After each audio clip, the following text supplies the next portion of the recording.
I double doggy dare you to watch this video until the end. But you're probably not going to be able to, because most people's attention these days is completely fried. We are overstimulated to the max. And I'm also going to make this video a bit of a boring watch.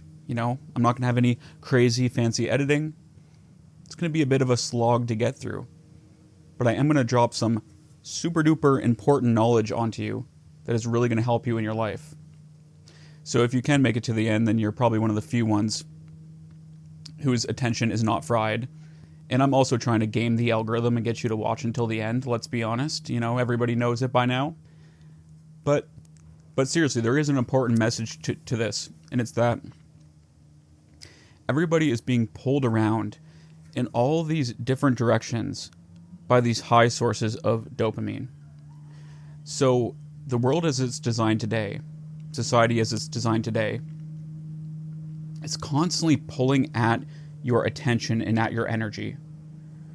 For example, if you go out to a party, the first thing that you get offered is a beer. If you have Christmas, you're constantly offered treats, cake. The fabric of our life, of our daily existence, is filled with constant high dopamine, instant gratification type distractions.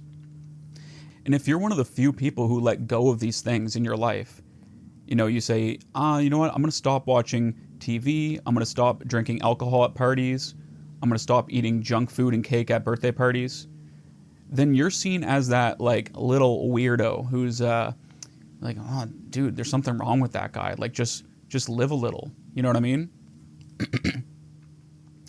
But the problem is, and what I've discovered, is that these things actually desensitize you to life. So if you're going through a period in your life where you're feeling kind of gray and not motivated, and just you don't feel that zest and excitement for life that you used to. And especially if you can't focus, right? You're feeling tired, foggy, you're not getting the work done that you need to get done, and not feeling like yourself, a lot of it can be attributed back to the fact that you're flooding your brain with this constant instant gratification. And when you do that, what it does is it keeps you at this needing this kind of higher level of stimulation to feel good in your life. So for example, obviously, as you can see, the scenery behind me is absolutely gorgeous, right? And I've been really trying recently to detox from high dopamine sources. I haven't been drinking alcohol. I haven't been watching TV. I've been staying off, scrolling blindly through social media. I've been not watching entertaining YouTube videos all the time. When I'm not flooding my brain with constant dopamine, constant instant gratification, then a moment like this of just sitting outside and enjoying nature and filming this video for you, this becomes extremely fun for me, because it's one of the main ways that I get my source of pleasure. But if I was engaging in all these high dopamine activities and I was always operating up here, then the brain really feels like it wants that same level of pleasure and of instant gratification. And so this video would be harder for me to make. I wouldn't feel as motivated to make it. You know what I mean? I wouldn't be able to enjoy life as much, just the way it is right now, because I wouldn't sensitize to just normal life. And have you ever noticed how when you engage in one high instant gratification behavior, you tend to want to do other high instant gratification behaviors? If you go out drinking alcohol, you're also probably going to eat an entire pizza. And then the next day it becomes extremely hard, it's very difficult to get back on track. Well, this is because your mind has adjusted to this new level that you gave it. You've just flooded it with a bunch of dopamine. And then the next day when you wake up, your brain says, man, let's do that again, right? That was pleasurable. That was fun. And so it can lead to these huge swings in momentum in your life. And it seems harmless to go out on Saturday and drink. I'm just using drinking as an example, by the way. This includes all, instant gratification activities. it seems harmless, but it's building momentum to want that same level of stimulation. So it's not just that one time that you're drinking. It's the next 3 days that you need to, force your way back into and have your brain recalibrate to a lower level of dopamine to be able to get real and meaningful work done.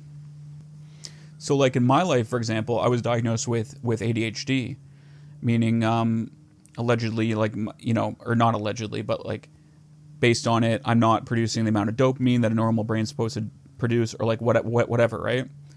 So the doctors put me on meds, and they didn't really agree with me personally. I'm not saying that they don't work for others, but they personally didn't agree with me.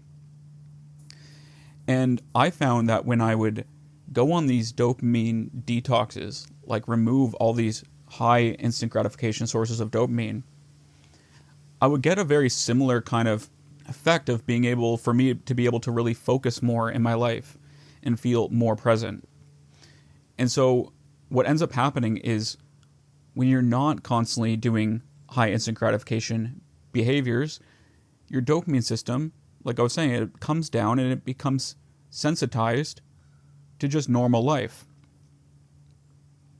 And it makes something like work or going for a run or cleaning your house or just having like good chats with friends, going out into nature, it makes all these things so much more fulfilling and fun. And part of creating the reality that you desire, it lives on many different levels of your body.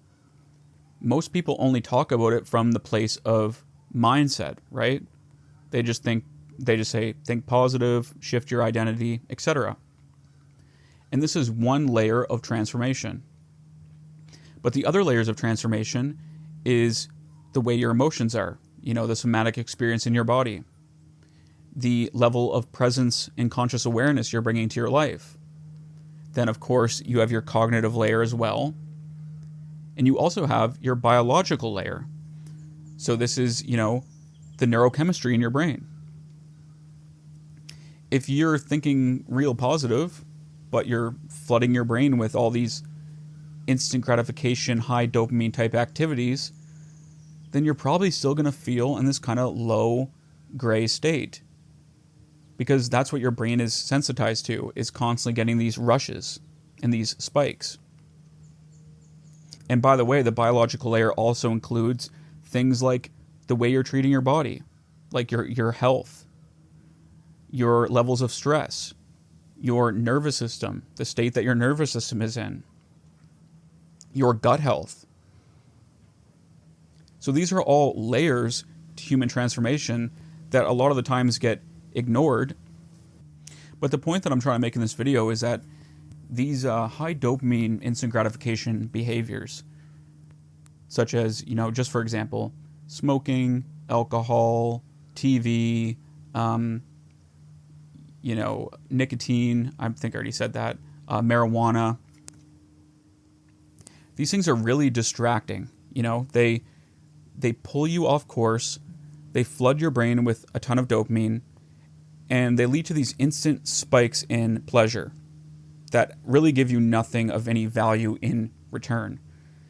And so what ends up happening is, let's say I were to drink alcohol. My dopamine would spike really high, and it would be very pleasurable while I'm doing it. But when the alcohol wears off, my levels of dopamine actually come down below baseline.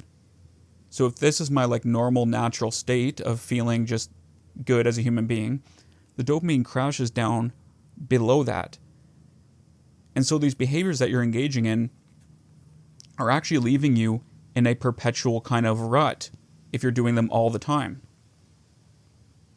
Then to even get back to feeling normal, you have to do more of these instant gratification activities and behaviors.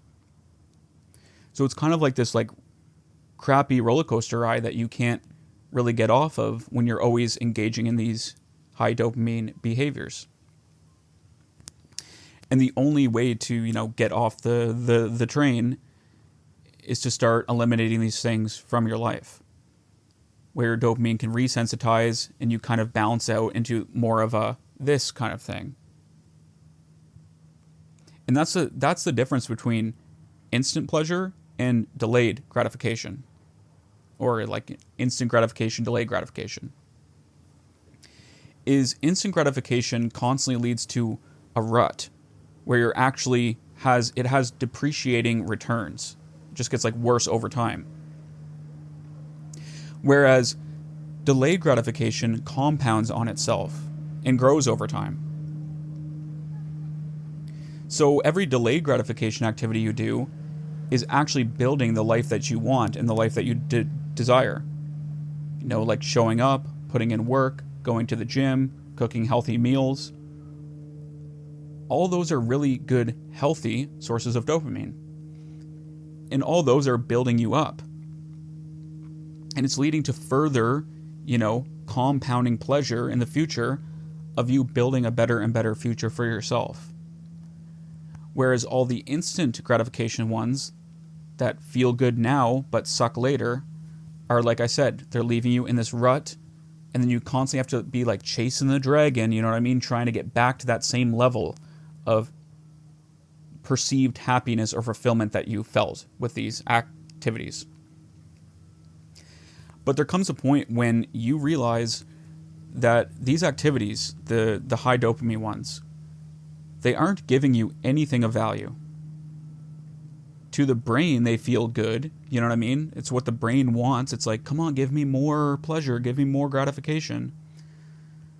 But they aren't giving you anything in return. And they're actually only taking away from you.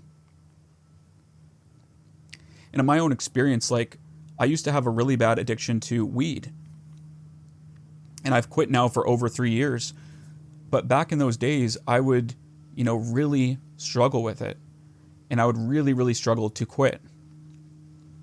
And it got to the point where I was literally just smoking weed just to feel normal, like a normal human being. And then I kind of reflected deeply with myself, and I asked myself the question of, like, why am I engaging in this in the first place?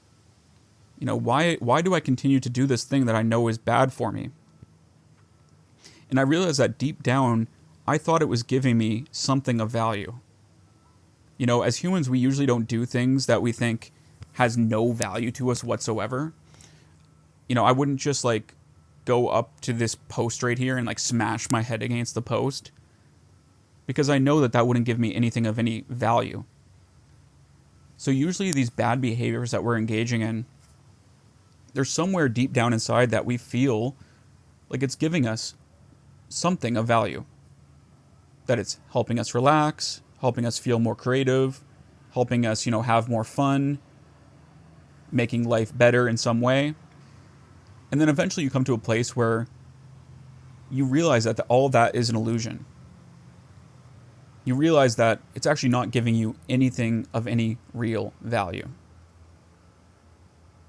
And so that's how you start to let go of these behaviors. And that's coupled with just becoming the observer of these urges and of these thoughts around these bad behaviors as well. So really realizing that you aren't this mind or this thinker, these thoughts that are going in your head all day long, and discovering that you are the observer of them, where you can kind of step out of the constant story and narratives that they're saying of why you should continue in the high dopamine behavior, and to realize that all this is just a story that the mind is telling. It's not something that you need to like act on or engage with or follow. And so just notice the way that it will really try to convince you, with logic, to go and do the dopamine behavior that it wants you to do. It'll say something along the lines of, just one more day, bro, or we'll start on Monday, or, we're eventually going to quit, so let's go all out today. And this is because your brain is simply wired to seek dopamine without context. It doesn't see that dopamine is bad in any way. Your brain has no context at all. It's just a biological machine that, based on our ancient programming, just wants dopamine at all costs because it sees dopamine as survival. And so when you try to remove these instant gratification behaviors, your brain is going to be screaming. It's going to be like, dude, this is terrible. Don't do this. Ah. And it's going to try to start making up stories and narratives and thoughts that tell you to re-engage in that behavior. So just realize that these thoughts are a lie. They're not actually true. And it's really based on an old ancient program that isn't relevant in this new age. It's based on a time where we needed dopamine to force us and to compel us to go search for food and survive and build shelter and procreate. But now it's just far too abundant. And probably not many of you have made it to this point in the video, because like I said at the start, the attention is fried. And everything I've been talking about in this video, this is why. So when you really start to let go of these high dopamine behaviors, you start to regain your clarity, your focus, your motivation, your excitement for life. And I wouldn't, say it's easy or that it's just like 1, 2, 3, poof, they all just fall away, because there's these old neural pathways and old momentum towards doing these things. But it is extremely worth it, I promise you. Hope this helped.